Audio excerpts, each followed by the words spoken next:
What's up, everyone? Today we have the pleasure of sitting down with Abby Gailey, Director of Marketing Operations at Vibrent Health. Abby started her career in arts admin in regional nonprofit theaters, and she moved over to academic conference production, where she later pivoted to a marketing and comms role and got her first taste of Martech. She later worked as a marketing manager at Human Kinetics, where she wore a variety of different hats. And she later moved over to Wolfram, an enterprise tech company, where she started as a product marketing analyst, but later pivoted to marketing ops, where she took ownership of Iterable and other Martech tools. And today, she's Director of Marketing Operations at Vibrant Health, the leading platform for precision medicine research, where she leads a team that works in email, SMS, push, and direct mail. Abby, thanks so much for your time today. Really excited to chat. Thank you so much for having me. Happy to be here. Yeah, I'm excited to chat with another fellow health tech marketer who is in the B2B2C world. Talk to a lot of B2B folks and B2C folks, so I feel like this is going to be a refreshing change. It's a lot of alphabet soup, I think, when you say, I work at a B2B2C SaaS. And there are people who understand what that means, and then there are people who you have to explain that, Yeah. I'm glad to meet another person in that space. Yeah, some folks are like, B2B2C, is that like marketplace? And it's like, well, kind of, but like not really. I think one thing that's really interesting is that like a lot of folks stick to one industry in their career, like SaaS or e-com or health tech, and maybe they stick to one of those business models like B2B or B2C. But if you're crazy enough to venture into the unknown territories and try some of these different industries and different companies, you quickly discover that marketing ops is quite different at some of these different industries and business models. I think there's a lot of light that's shed on like the B2B, Martech, enterprise, like ESPs, like the Adobes and the Salesforces of the world, but not enough conversations about the Iterables and the customer IOs and the Brazes of the world. And so, yeah, I'm excited to just like unpack what MOPS orgs look like for you in your business model. So maybe we can start there. Yeah, absolutely. So Martech in my business model, first of all, so I'm a B2B2B SaaS, which for those who aren't in that space, we have a business-to-business component where my company, Vibrant Health, partners with universities, research organizations, government groups, anyone who's really doing healthcare research. We have some really amazing clients and customers that we work with, like the Dana-Farber Cancer Institute, Mount Sinai Medical Center, the National Institutes of Health, to help facilitate research studies for them. Our platform is a software platform that they can use to help facilitate their medical research. And then on my end, my team is the team that's in charge of facilitating the emails and the SMS and the direct mail and the push to the participants of the research studies. And we have a lot to do, and there's a lot of oversight. I don't know if you have a lot of regulation in terms of medical oversight, and so there's a lot of precision in terms of what we can say, what we can't say. There's a lot of overview. But the thing that I see so often when I'm talking with other marketing ops staffers is they're talking so much about lead generation and MQLs and SQLs and RevOps. And I'm just sitting here. I have no tie to revenue. And I don't work with Marketo or Salesforce, or I always want to call it Pardo. It's Pardot. I don't even know if it's still a thing anymore, but I never worked with it. Because I've just been, the last couple jobs, actually, I've been a lot of B2B2C. Mm-hmm. And it's both nice to not have to deal with revenue and deal a lot more with enablement and engagement and those kind of downstream aspects of it.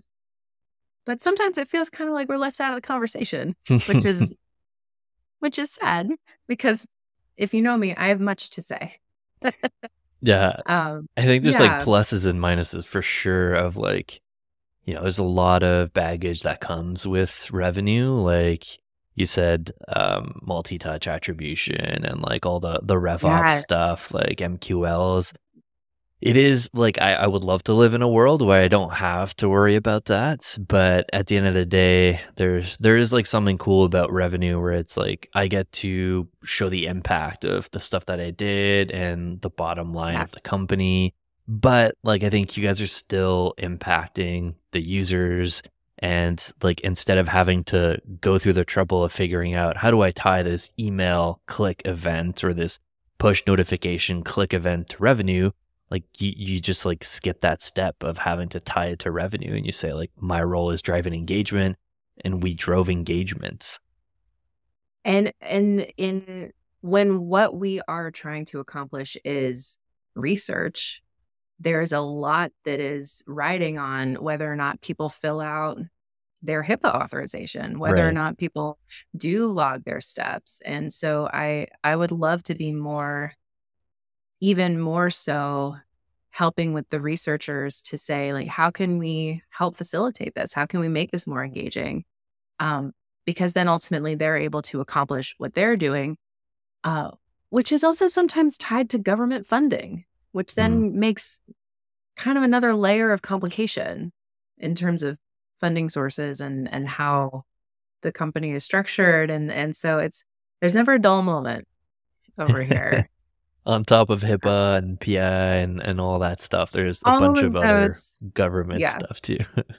I feel like the people in healthcare and the people in fintech and those really kind of Yeah. closely regulated industries, I think we have a lot in common in terms of what we can and can't do, and finding ways to still be creative and have nuance and still provide those genuine experiences while still being in what people might consider to be a fairly dry area. I Yeah, think there's a lot of opportunity.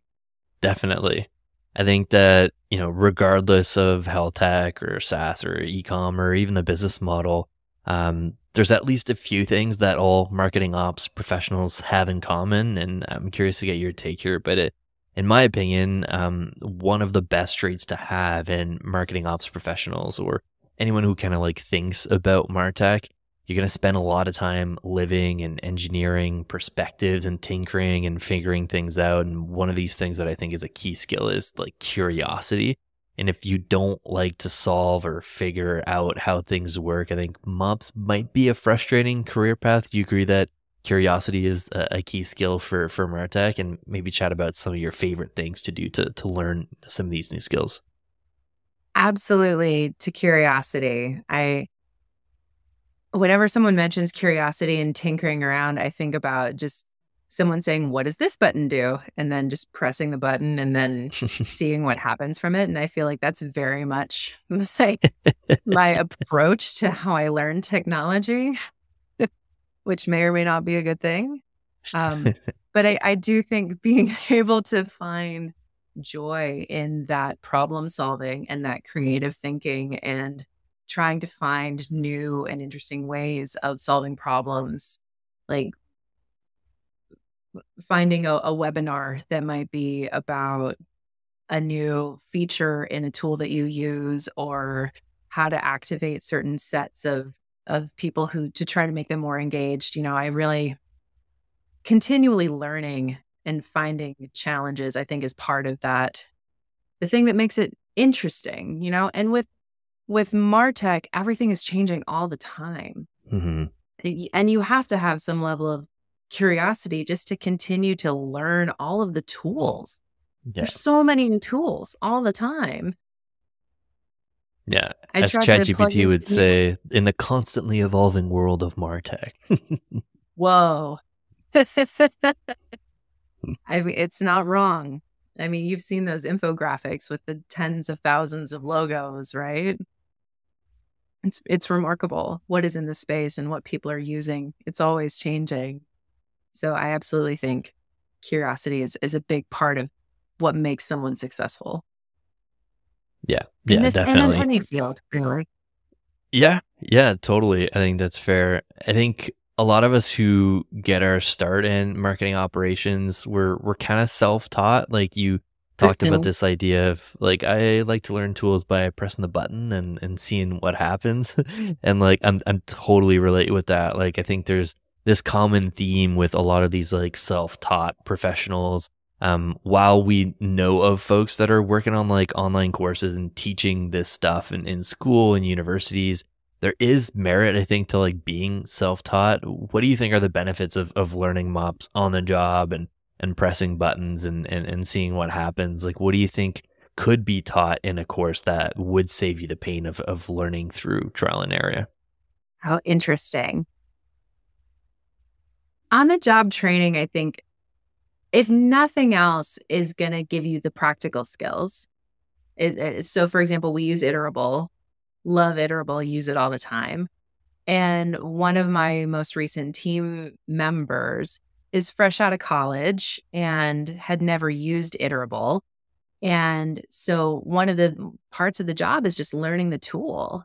And with that comes the creative problem solving of, okay, this is the thing that I need to do. How do I do that?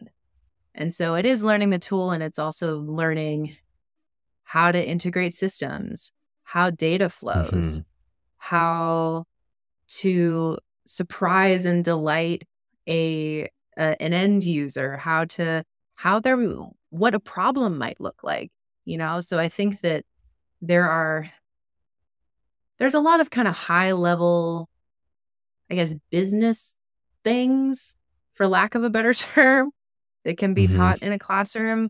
But when it comes to the specifics of your vertical, the common pain points that you might come across, the tech systems themselves, I think there's nothing better than hands-on, on the job failure and then subsequent learning from that failure. Yeah, definitely learning in the wild, getting your hands dirty. It's the fastest way to learn, I think. Like you can sit there and watch a bunch of webinars, and I think like it is cool to watch webinars and learn some of this stuff, but I like definitely diving into docs and reading through documentation. But yeah, at the end of the day, like how are you really going to remember that stickiness factor if you're not like logging into the tool and doing some of that stuff? But maybe we can chat about like some of the solutions and that you've built for some of the problems that you had. You mentioned Iterable, and I think you talked a bit about before we started recording this idea of webhooks. And for folks that aren't super familiar with webhooks, essentially, I'm curious how you would describe it there, but my understanding is like basically a way to submit real-time data from whatever tool you're using to an endpoint, usually a third-party tool, and like getting access to a public API. And you can also receive data back and like update user criterias or like personalize an email in there. But yeah, like you've mentioned using the webhook functionality, and Iterable has opened a bunch of doors for you, and you've been able to integrate really cool third-party tools like direct mail. Walk us through that. I would love to. Webhooks is something that I couldn't define it, before this job a couple of years ago. So as we're talking about on the job training, this was definitely one of those instances. I think you nailed it. Webhook is grabbing information and sending it elsewhere. And so when I joined Vibrant, one of the things that they had integrated was Lob, which is a direct mail API service. And I love working with direct mail, just kind of generally. I've done direct mail at a number of different jobs. And I'd never worked with this because I couldn't go to a printer. It was, it's an API. But the thing that I have learned how to do is, you're in Iterable, you're working on your automation. You have someone who has not responded to email, has not responded to SMS, has not responded to multiple attempts at contact. So what my predecessor had set up was, you send that person's information from Iterable via webhook to Lob. And then Lob, through the magic of technology, prints a letter, like an actual physical letter, and mails it to that person. And I think that is such an interesting intersection between digital and physical that I'm a little obsessed with it. And the people at Lob have been so helpful, and I'm not affiliated with Lob. I really like my CSM and she's great. And so we've been able to integrate direct mail in a lot of instances where we can't contact someone, or, we deal with a lot of, perhaps an elderly population or a rural population or people who don't have access to digital media very often or consistently. And so being able to have that physical touch point that we can, kind of automate through this data flow. We grab their name, grab their mailing address, and send it over via this little button in the iterable journey builder. It's just a little button and it looks so cute and it sends so information just across the internet. And it's one of those things that to me is just remarkable that we can facilitate that so easily from one system to the other system. And the webhook feature, there was an iterable webinar that I attended recently. It was hosted by Emily Benoit, I think is her last name. And she talks about how she used webhooks too. And what was amazing to me was I was familiar with our Lob use case. You have information, you grab it, you send it when you need to. And she was using it to not just send it to a third party, but send it back to iterable and manipulate it in a way that it could be used in a different way. And that blew my mind, because that was one of those things where, for example, we have recently started enrolling children in some of our research studies. But in most cases, the 3-year-olds don't have email addresses. So we need to send the email to the parent. So in iterable, it's, you have all the information about the kid. What's the kid doing? What is this is available to the kid. Has your kid gotten their vaccines or something, is available to the kid. But that needs to trigger an event for the parent. So how do we make that connection? We use a webhook, which I was inspired to do by Emily. And so we have this journey where something happens with the kid, something is available. We send a webhook, but just back to iterable, where it sends a custom event that says to the parent, this thing is available for your kid. And it's been remarkable how we've been able to manipulate this data and use what is a fairly simple, you send information from A to B, but in this case, we just send it back to A, but can change it. And that's the thing that you can hear me getting so excited about this. Like, I'm genuinely getting very enthusiastic about this technology.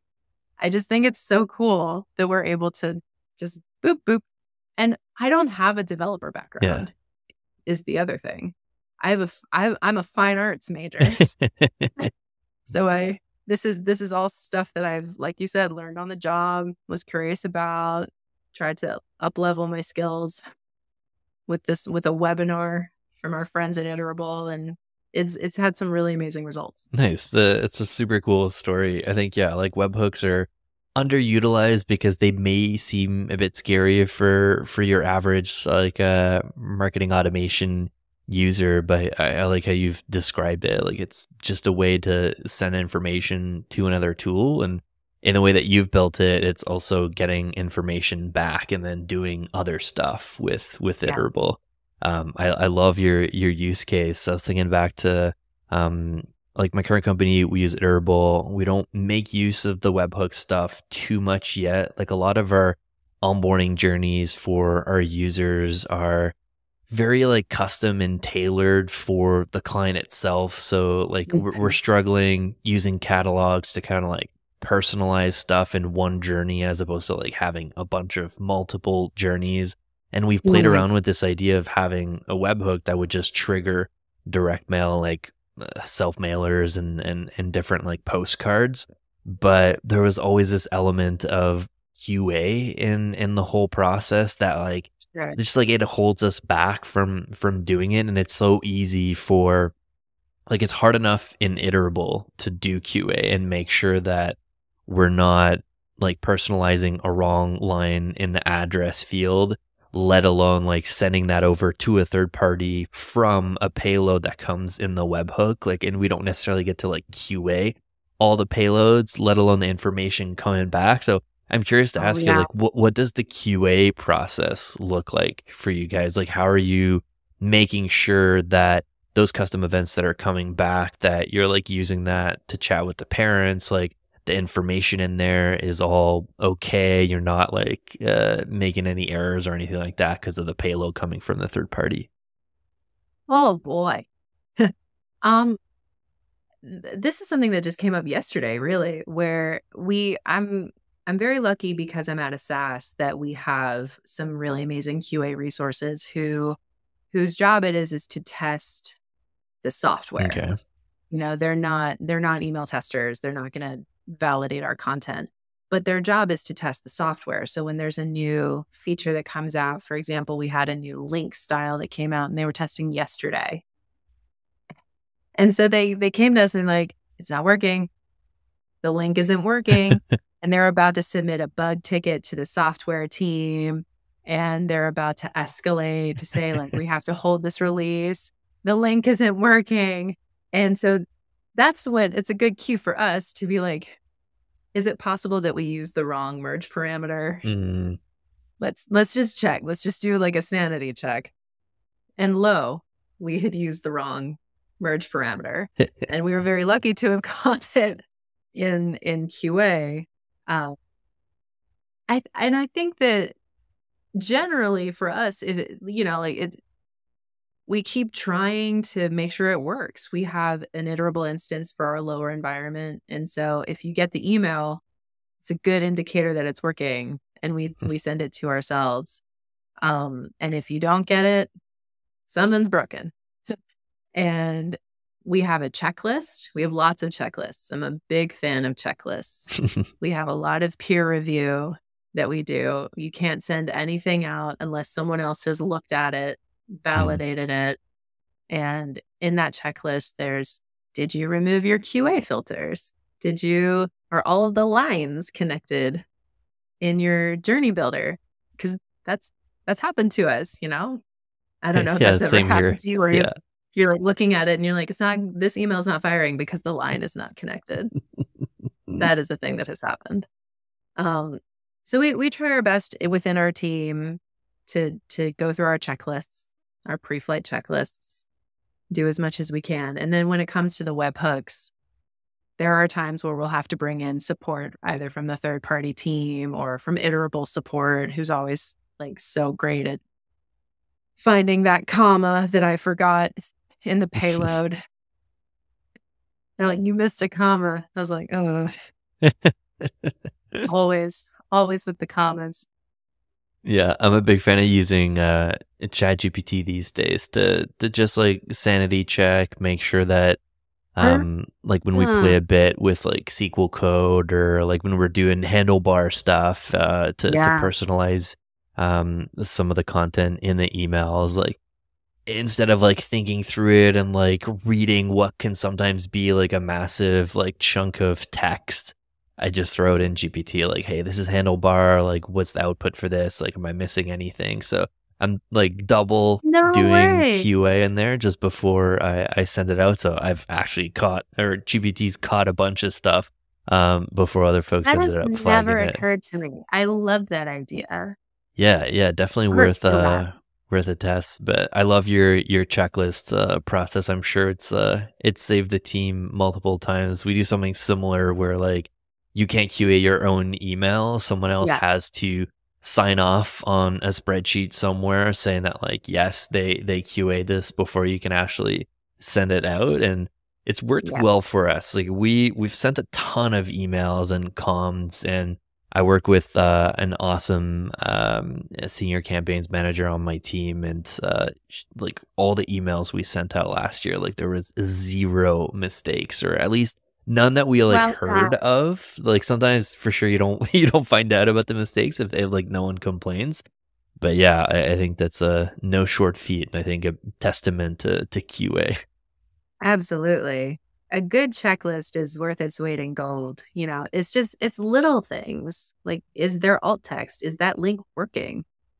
That'll make the difference between having to send an oops email and not. Definitely. So well done to you and your team. Thanks. Yeah, I think a big piece of it is that like when you're the person like coding the email, writing the email, and you're so deep in it, you've been looking at the same thing for the past 3 hours. It's way easier for our brain to like miss little things, and Yeah, having a second set of fresh eyes on there just makes a world of difference, I think, and allows you to like jump to absolutely. something else and take a break from looking at the same email there. I actually heard recently of someone who went through their QA process. They came up with a negative checklist. Okay. It may be a different term, but essentially their QA process, their QA checklist had been the same for so long that the Hmm. developers had started anticipating that they would be checking for those things. And so they had to Hmm. kind of blow up the checklist and come up with a new checklist to factor in for other things that maybe would have been missed. And that never would have occurred to me. It Interesting. was a yeah, I think I'm gonna have to take a look at the QA checklist and see what maybe is, could be added, could be taken away just because now we've gotten so much in the habit of making sure X, Y, and Z that maybe we're missing other things. And so that and monitoring are some of my strategic goals for this year for my team. Very cool. Yeah, I've never heard Yeah. of that idea. I think that, yeah, a lot of teams that have a standard checklist that doesn't change too often, it could be easy to Sure. just like fall into routine and not like, 'cause I feel like part of a checklist for QA is attention to detail. But if like the steps are all routine, maybe you're losing some of that attention to Yeah. detail. So yeah, Absolutely. it's a cool call out. You mentioned goals for your team there, and kind of like maybe we can pivot a little bit to some career stuff. I was curious to ask you this idea of mentors and the role they've played in your career so far. I often Yeah. attribute some of my career growth to mentorship.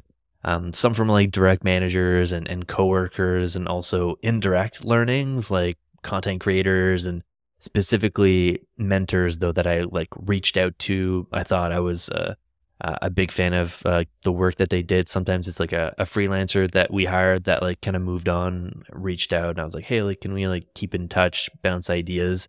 And we actually have a mentor in common, Justine You Jordan. She do. helped me through a tumultuous time when I was at a previous company that I won't name, but like had a conflict with the CMO, and I learned a lot about the art of having tough conversations through Justine. She talked to Yeah. me through a lot of that, and like referred a book. And so yeah, talk to us about the role mentors have had in your career, and maybe share some of the things you've learned from Justine. Justine Jordan. Huge shout out to Justine Jordan. Um, I I slacked her when you had reached out to me and she said that she knew you and I was like, "Of course you do." Um, Justine is and I think mentors generally are are very important and I think working with Justine is the first time that I've had a neutral third party, not someone who is a direct boss or a coworker. And I think that they both have their value. Uh, so for when I've learned a lot from the bosses that I've had over time, the managers that I've had. Some I've learned more than others just because you tend to, you get along with some managers, perhaps, you tend to gravitate towards certain traits in certain managers. I remember in my first kind of big girl job out of college, my manager, my boss at the time, pulled me aside after a meeting and with the most grace and sincerity, she said, "You need to control your face more, like in meetings." And it was the first time that anyone had given me coaching. So I Uh-huh. wasn't sure how to react to it. I was, 22 or something like that. But it was the first in a series of feedbacks that I think was really very beneficial for me in terms of developing a professional persona and being able to constructively give and take feedback in the workplace, which I think is so valuable from those managers who choose to have that relationship with you, I had one manager who, when I was working as more general marketing, I was writing a lot of content, and evidently I was overusing exclamation points. And so I had one manager who gave me a framed photo of an exclamation point with a line through it. So it's like, you need to be selective in your exclamation points. And it's little things like that, like improving your writing or improving your business acumen or your ability to respond in meetings. And I had one manager at one point who, within meetings, his advice to me was to only contribute to a call if you were asked a question or if you can further the conversation, which I felt was, at the time, I thought about it for a long time. This is the same person who mentioned to me that he had like a work version of himself and a home version of himself. And that was the first time that I had really heard that people not maybe code shift a little bit, but I don't know how to phrase it, but I don't know. Well, if you ever said come like across work it. persona, like it's shifting like who you are a little bit. It's interesting. Yeah. Because at the time I was very much like, I'm going to be my authentic self all the time. But I think that it was more of a be selective of when you need to be level-headed and when you need to be fully transparent and more diplomacy, I think, and being able to be respectful and tactful and diplomatic in the workplace, which is something that as a young whippersnapper, I think was something I needed to hear.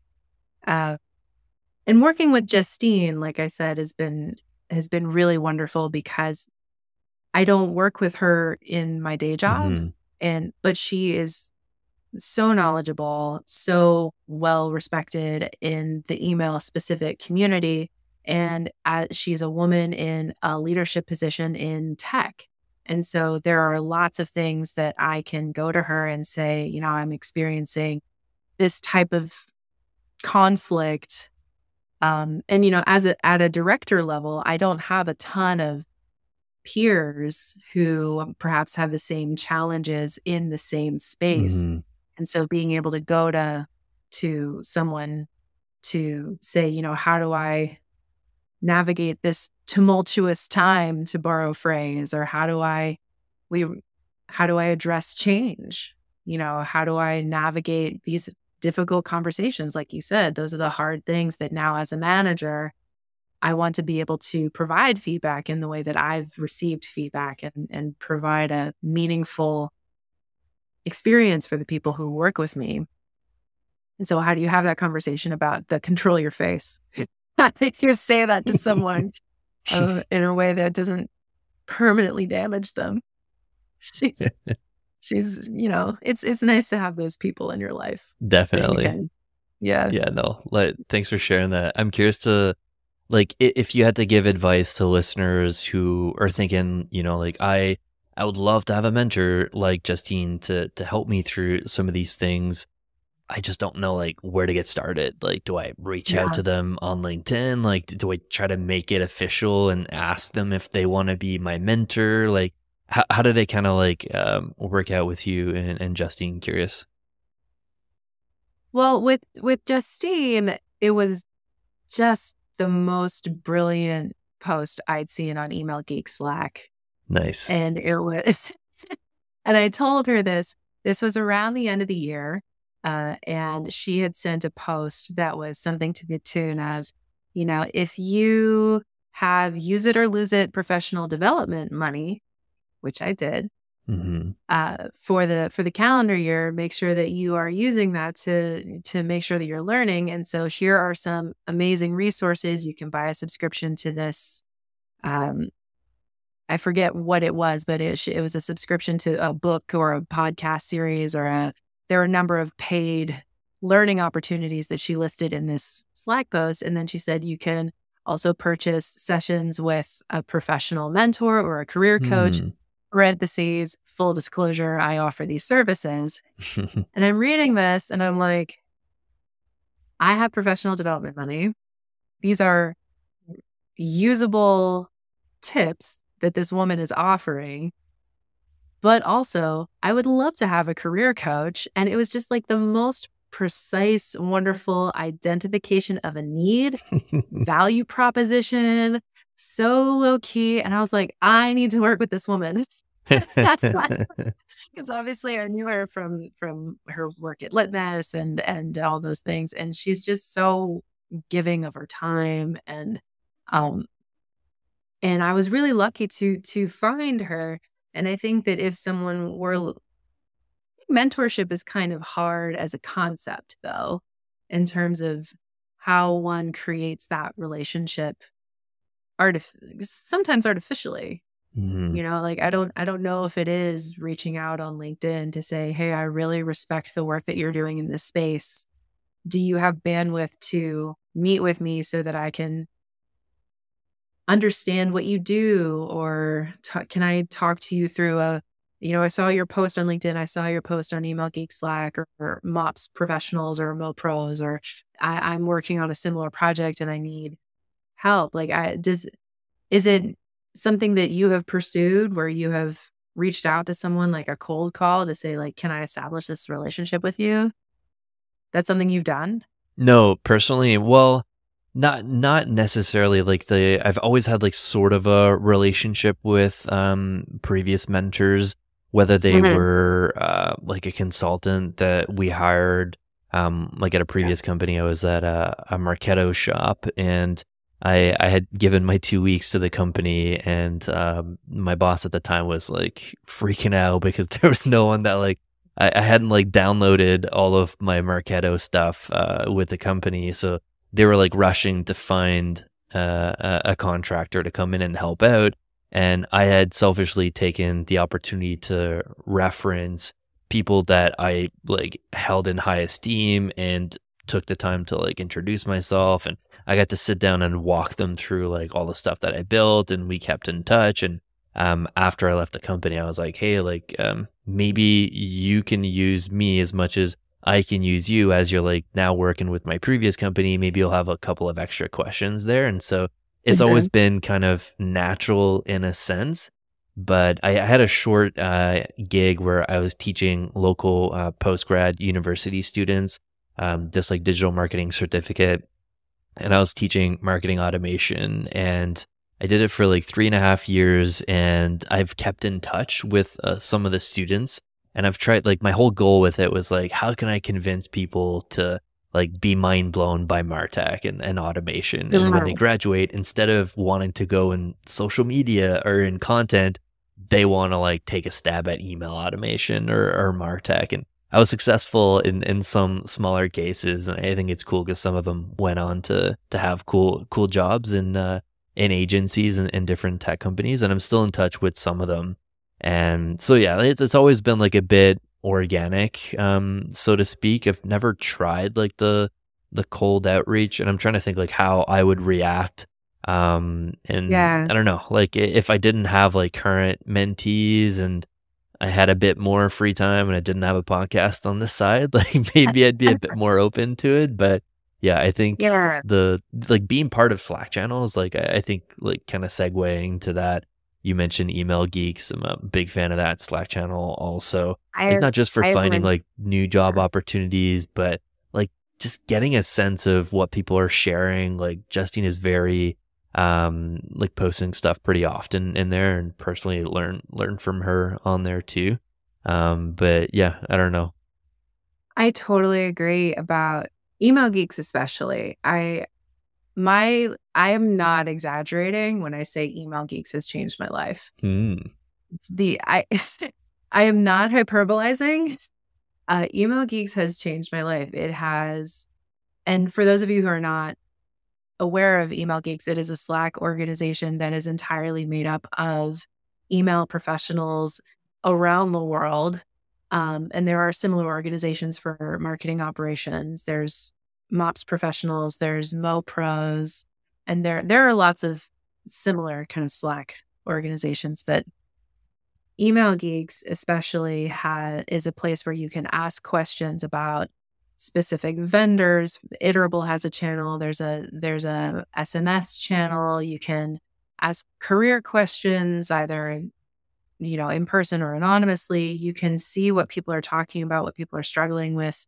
You can talk about legislation and governance, and deliverability, which is one of those things that I am so not good. I mean, deliverability is one of those areas where I get really overwhelmed trying to navigate I feel that. deliverability. And, we all have our weak spots, and I fully own that is my weak spot in terms of, I know what it is, but I never feel fully confident in that space. But luckily, Email Geeks is just chock full of so many amazing resources in that space who are very patient.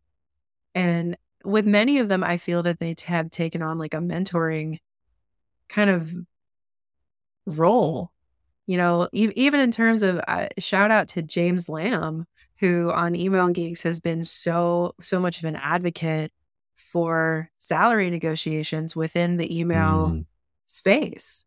And largely US centric, but just in terms of what skills are worth and making those negotiations. And I've learned so much from him just in terms of salary negotiation. I've never met him in person, but just reading what he has to say has been remarkable. And so in my own life, directly impacting my own life.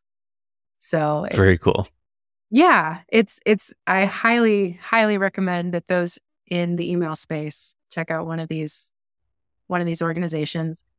You get to meet some cool people who share similar interests, and you can geek out about webhooks. Yeah, totally. Yeah, this is not a paid plug for Email Geeks, but I'm not affiliated. Totally agree, especially on the email deliverability side. Super quickly before I ask you our last question here, this chat has flown by, but I was like you, like before I joined Pelago, my current startup, I was afraid of email deliverability, like SPF and DKIM, and I was just like, why do I have to learn all these acronyms, and what does this world even entail? And I feel like over the past 2 years, I've gotten a fast track master's degree in deliverability, because in the B2C world, it's tricky. It's a different world. You get kind of consent from the HR team or the client side on the B2B, but you don't really have opt-in from the B2C side, but we're solving addictions. So it's I don't want to just email people who ask to get those emails, because sometimes people are suffering in silence. So we use direct mail, we use different tools. So I've had to really level up on that side, and Email Geeks has been foundational to upskilling or upscaling in that area, especially around the Google Sender guideline changes. When that 0.3% came in, there's so many people that were posting stuff in the deliverability channel. They were just I've got tons of spam complaints over 0.3. What am I going to do? And most of the comments were just well, you're pretty fucked. Sorry. You should have been doing better practices ahead of time. But I've learned a ton from that channel. We'll link it out to folks that want to sign up, because you do have to fill out a form to get access, but it's grown in massive size now. There's a bunch of people as part of it. It's more than Abby, it's been a super fun. Oh wow, 20,000 passed now. That's crazy. A lot of people doing email out there. I'm super thankful for your time. This has been a super fun conversation. I got one last question for you. We ask this to all of our guests. I know you're a mom, a director, a team manager, an accidental marketer, an avid baker, and a near professional board gamer as well. One question we ask everyone, like I said, is how do you remain happy and successful in your career? How do you find this idea of balance between all the things you're working on while staying happy? Oh boy. Happy in my career, I think it goes back to what you were talking about curiosity. I think if I can maintain a level of curiosity where I feel motivated to continue learning and to continue growing, I will find fulfillment in what I'm doing. If it's a new integration, if it's a new client, I think curiosity plays a big factor. For me, I'm also really focusing right now on balance. I really love what I do. I love talking about email automation. I could talk to you for hours about email automation.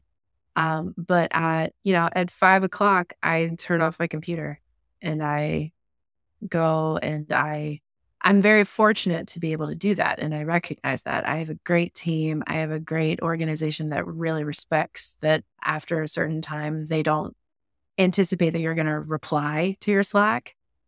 But I think it is increasingly important for me to make sure that I'm not just relying on work to fulfill that part. Like, it's part of many things that keep me happy. I have a lot of other people and things in my life that I try to pursue to find balance, because there are those days where work is hard.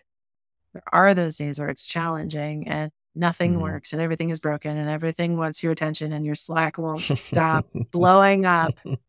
And that's when you need to rely on the other parts of your life to bring you that balance.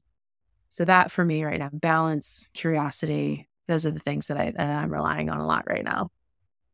Awesome answer. Appreciate you sharing that. Yeah, I definitely echo everything you said. I think like those like boundaries and turning off the laptop at a certain hour definitely goes a long way. But I like that you mentioned like it is in some shape a privilege. Like not everyone has the ability to turn off their laptops at a certain hour, but I guess like the call to action there is there are a lot of jobs out there that allow you to do that, and you own your career. And if you're unhappy and you're unable to do that, like you at some point, like when you're ready for it, like you can make the decision to look for something better and move your skills to a spot that you are able to get better balance. Yeah, that's my hope, that everyone is able to find some level of balance. I think that would be good for everyone. Yeah, no kidding. Abby, this has been super fun. Yeah. Thank you so much for your time. Really appreciate it. Thank you so much. I'll link out to your LinkedIn and definitely email geeks for the listeners also. But yeah, thank you so much. Thank you again.